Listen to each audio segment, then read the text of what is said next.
sometimes I think Christians today will, air quote, put out the fleece. And they want God to make a decision, a clear decision for them. And it wouldn't be wonderful if we had a clear sign for every decision that we had. But should we be testing God and looking for direct answers? On one end, to me, there's this attitude of challenge.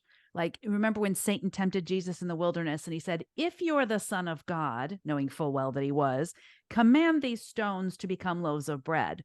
Or, we may hear an atheist saying something like, well, if God's really there, then he should talk to me right now. Well, if God chose Gideon, that meant he could win the battle. As Christians, we want to follow God's will and not our own. If he called us to follow in his son's footsteps, he knows we can do it. He doesn't call those who don't have the ability to be faithful.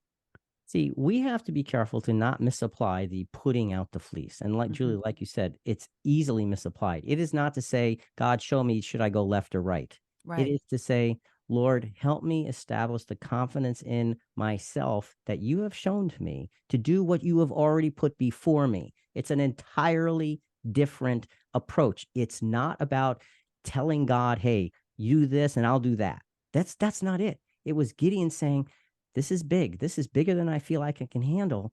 Can you help me gain that self-assurance? So it's, and again, it's not self-assurance as in pride. It's self-assurance as in humble reverence for the guiding hand of God for me today, tomorrow, and the next day. And I think this was a specific circumstance. Yes. And we might misappropriate Gideon's, test here and say we can do this too. But I don't think that we can do this too. No, we should not do this. It's really, really, really simple.